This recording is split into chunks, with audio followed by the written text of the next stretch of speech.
Good morning student. आज हम कक्षा 10वीं के विषय गणित के प्रश्नावली 3.2 के सवाल करेंगे। प्रश्नावली 3.2 जिसमें जो मुख्य चीज है मैं आपको वो बताता हूं। हमको इनको देखकर ये बताना है कि इनमें जो इन सवालों में ये रेखाएं प्रतिच्छेद करेंगी, या समांतर होंगी या समपाती होंगी। इसके साथ मैं आपको एक और चीज बताऊंगा कि ये तीनों स्थिति में सवाल कौन कौन से दर्शाएंगे। एक अद्वितीय हल दर्शाएगा, कि कोई हल नहीं दर्शाएगा, कि अनंत अनेक हल दर्शाएगा। इसके पश्चात एक चीज और, संगत है या असंगत, ये तीन चीजों पढ़ना है हमको। पहले एक रेखा के बारे में पढ़ना है, एक हमको हल के बारे में पढ़ना, और एक आपको निकाय के बारे में पढ़ना है, निकाय संगत या असंगत। और साथ में आपको प्रतिबंध पता चल जाएगा इसके हल करते ही। तो शुरू करते हैं। तो सबसे पहले मैंने आपको कल बताया था, हमारे पाठ का नाम है दो चर वाले रैखिक समीकरण। दो चर वाले रैखिक समीकरण यानी जिसमें दो चर हो और उसके अधिकतम घात 1 हो, ऐसा समीकरण होता है दो चर वाले रैखिक समीकरण।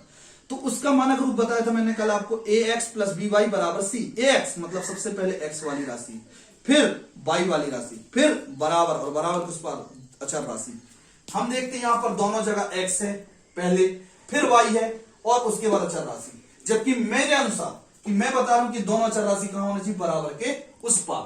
तो ये 8 और 9 को उस पार होना चाहिए, क्योंकि हमारा नियम कहता है पहले x वाले, फिर y वाले, फिर बराबर, और बराबर के बाद अचर राशि। जबकि अचर राशि इस पार है, तो इस पार है यानी उसको उस पार लेकर जाना है। तो लेके चलेंगे 5x माइनस 4y बराबर प्लस 8। तो हमने 0 लिखा, प्लस 8 का पक्षांतर माइनस 8।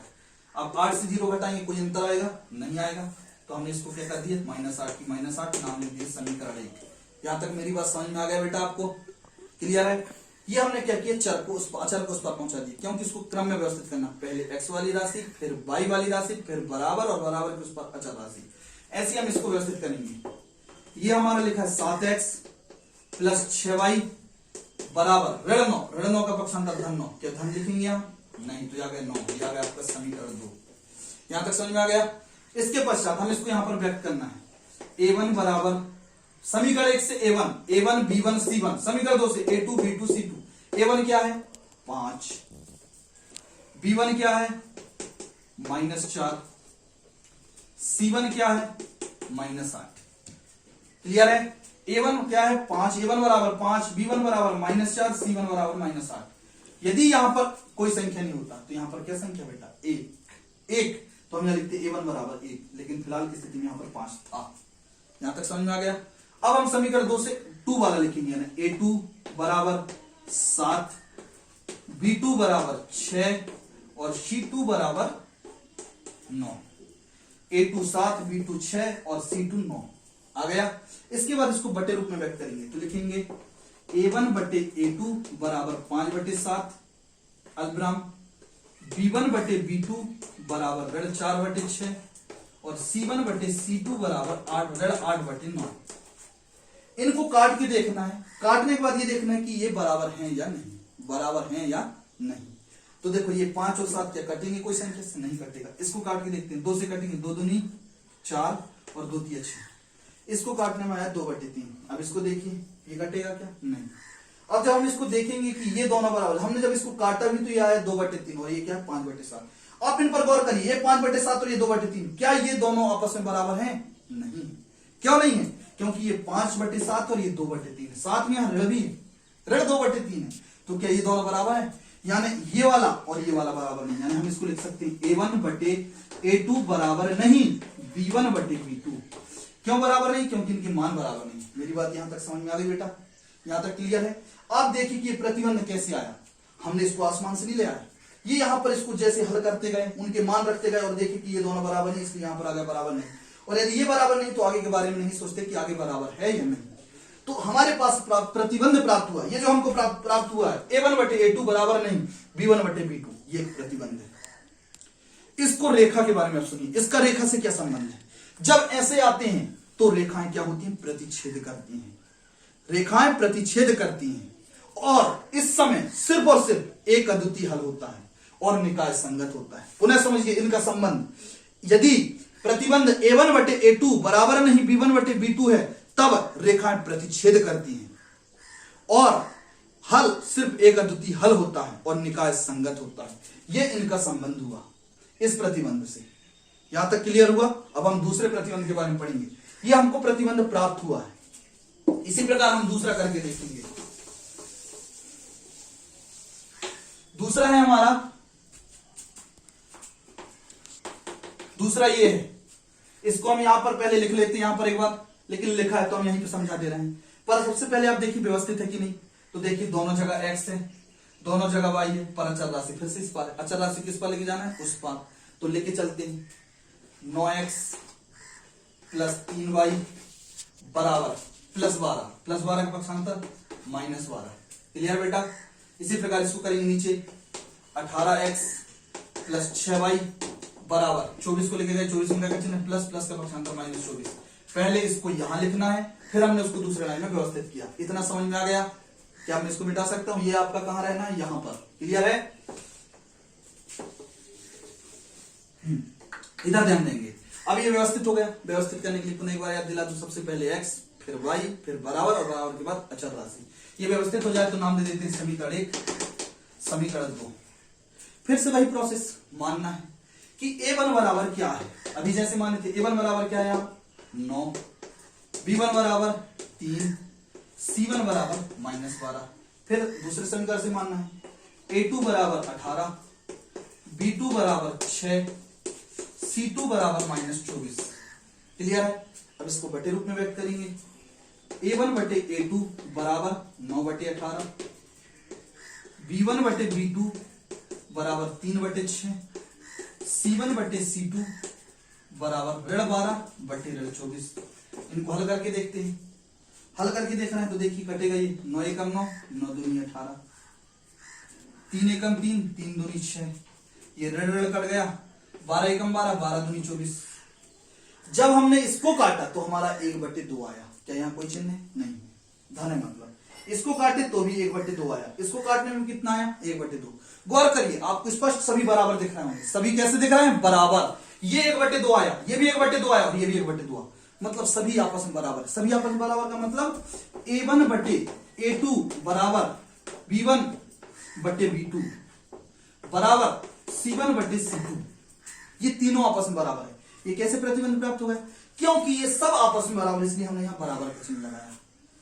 अब ये प्रतिबंध, इससे पहले हमको एक प्रतिबंध प्राप्त हुआ, अब एक नया प्रतिबंध प्राप्त हुआ। प्रतिबंध क्या है हमारा? a1 बटे a2 बराबर b1 बटे b2 बराबर c1 बटे c2। अब इनका आगे संबंध समझिए। यदि ऐसी स्थिति होती है तो रेखाएं संपाती होती हैं, तो रेखाएं संपाती होती हो। इस स्थिति में हल अपरिमित रूप से अनेक हल होता है। इस सवाल के अपरिमित रूप से अनेक हल, बहुत सारे हल होते हैं, और निकाय से संबंधित इसका निकाय संगत होता है। इस स्थिति में भी निकाय संगत होता है। निकाय संगत दो स्थिति में होता है, एक इस स्थिति में और एक इससे पहले की उस स्थिति में। मेरी बात समझ में आ गया? पुनः एक बार और सुनिए।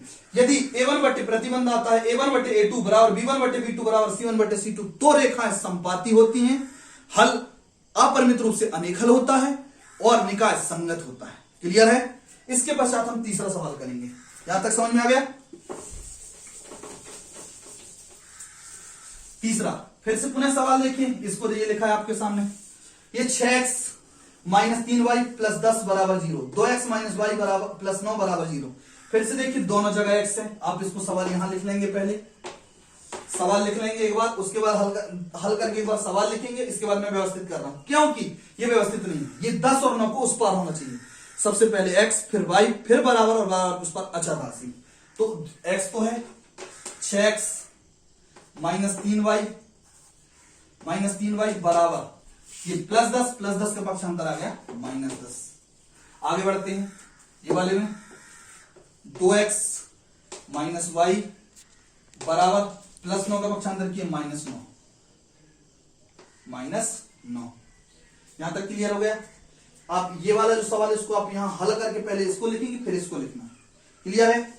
ये हमने क्या कर लिया? व्यवस्थित किया, इसलिए ऐसा है। यहां नाम दे देंगे समीकरण 1, समीकरण 2। हर बार सबसे पहले हम पार्ट 3 जब करते हैं तो सबसे पहले हमको सवाल को व्यवस्थित करना है, व्यवस्थित करने के बाद ही हल करना है। फिर से वही प्रोसेस मानना है। समीकरण 1 से a1 b1 c1, समीकरण 2 से a2 b2 c2। a1 है हमारा 6, b1 है हमारा -3, c1 है हमारा -10। a1 6, b1 -3, c1 -10। a2 बराबर 2, ये 2। b2 बराबर, यहां पर क्या संख्या है? पहले तो ऋण है, देखो ध्यान से यहां, और साथ में क्या संख्या है? 1, यानी आ गया 1। यहां कोई संख्या नहीं, यानी क्या है यहां 1। और c2 बराबर क्या दिया है? ऋण 9। यहां तक समझ में आ गया बेटा? फिर से बटे में व्यक्त करेंगे जैसे किए थे अभी। करिए a1 बटे a2 बराबर, करिए क्या लिखा है ये 6/2। आगे चलिए दूसरा b1 बटे b2 बराबर -3/1। आगे c1 बटे c2 बराबर -10/9। यहां तक क्लियर हो गया? यहां तक बात समझ में आ गई आपको? आगे चलते हैं, फिर से वही काम काट के प्रयास करेंगे, कटता है कि नहीं। तो देखिए काटते हैं, 2 एकम 2, 2 तिया 6, कट गया।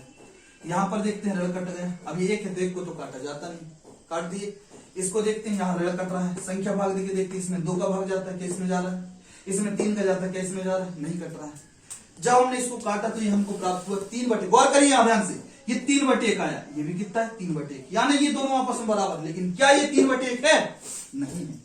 हमको ये दिख रहा है कि ये 3/1 आया और ये 3/1, मतलब ये और ये बराबर, ये और ये कौन, मतलब a1 बटे a2 बराबर b1 बटे b2, यानी ये दोनों आपस में बराबर है। क्या ये बराबर है? ये 3/1 आया, ये 3/1 आया, ये दोनों 3/1 है, लेकिन ये 10/9 यानी ये बराबर नहीं है, यानी ये c1 बटे c2। इसको हम क्या पढ़ेंगे? a1 बटे a2 बराबर b1 बटे b2 बराबर नहीं c1 बटे c2। ये एक नया प्रतिबंध मिल गया हमको। कितने प्रतिबंध मिल गए? तीसरा प्रतिबंध। जब ऐसी स्थिति होती है तो इसमें अब सुनिएगा रेखाओं के बारे में।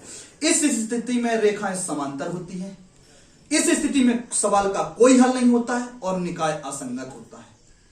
पुनः मेरी बात सुनिए, जब प्रतिबंध हमारा आता है a1 बटे a2 बराबर b1 बटे b2 बराबर नहीं c1 बटे c2, तब रेखाएं समांतर होती हैं। इस स्थिति में हल कोई हल नहीं होता और निकाय असंगत होता है। असंगत क्योंकि सवाल का कोई हल नहीं होता। मेरी बात यहां तक समझ में आ गया? पुनः एक बार मैं आपको ध्यान से इन तीनों के बारे में थोड़ा थोड़ा पुनः याद दिला दे रहा हूं। हमने आपको जब पढ़ाया तो हमको 3 प्रतिबंध प्राप्त हुआ। सवाल हमने खुद करते गए, हमारे पास प्रतिबंध प्राप्त हुआ। पहला आया था a1 बटे a2 बराबर नहीं b1 बटे b2। दूसरा आया था a1 बटे a2 बराबर b1 बटे b2 बराबर c1 बटे c2। तीसरा आया a1 बटे a2 बराबर b1 बटे b2 बराबर नहीं c1 बटे c2। ये 3 प्रतिबंध प्राप्त हुए। ये 3 प्रतिबंध महत्वपूर्ण रूप से, इनका तीनों का रेखा संबंध समझिए। इसका जब ऐसी स्थिति हो a1 बटे a2 बराबर में b1 बटे b2, तब रेखाएं प्रतिच्छेद करती हैं। अब इसका सुनिए, a1 बटे a2 बराबर b1 बटे b2 बराबर c1 बटे c2 हो, तब रेखाएं संपाती होती हैं। इससे सुनिए, जब a1 बटे a2 बराबर b1 बटे b2 बराबर नहीं c1 बटे c2 हो, तब रेखाएं समांतर होती हैं। ये तो तीनों से रेखाओं से संबंध बताए। एक बार मैंने पहले बता दी तो दोबारा बता रहा हूं। अब इनका हल से संबंध समझिए। जब a1 बटे a2 बराबर नहीं b1 बटे b2 हो, तब सवाल का एक अद्वितीय हल होता है। जब a1 बटे a2 बराबर b1 बटे b2 बराबर c1 बटे c2 हो, तब निकाय का अपरिमित रूप से अनेक हल होता है। अनेक हल, बहुत सारे हल होते हैं। और ऐसी स्थिति होती है जब a1 बटे a2 बराबर b1 बटे b2 बराबर नहीं c1 बटे c2 होता है, तो इस सवाल का कोई हल नहीं होता है, कोई हल नहीं होता है।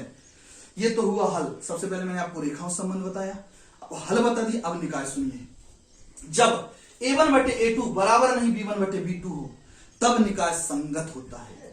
जब a1 बटे a2 बराबर b1 बटे b2 बराबर c1 बटे c2 हो, तो भी निकाय संगत। यानी ये दोनों स्थिति में निकाय संगत दर्शाता है, क्योंकि सवाल का हल होता है। हल होता है इसलिए संगत है। लेकिन इस स्थिति में सवाल का कोई हल नहीं होता, तो a1 बटे a2 बराबर b1 बटे b2 बराबर नहीं c1 बटे c2। इस स्थिति में निकाय कैसा होता है? असंगत। मेरी बात समझ में आ गया? इस तरीके से आप तीनों प्रकार के एक सवाल करके हमको प्रतिबंध बताते चलिए, और नीचे उनके रेखाओं नीचे इनके जैसे ये आया तो यहां पर रेखाएं डाल के लिखिएगा। रेखाएं कैसे होंगी? इस स्थिति में रेखाएं प्रतिच्छेद करेगी, हल एक अद्वितीय हल होगा, निकाय संगत होगा। इस स्थिति में रेखाएं संपाती होंगी, हल अपरिमित रूप से अनेक हल होगा, निकाय संगत होगा। इस स्थिति में रेखाएं समांतर होंगी, हल कोई हल नहीं होगा, निकाय असंगत होगा। मेरी बात समझ में आ गया? धन्यवाद।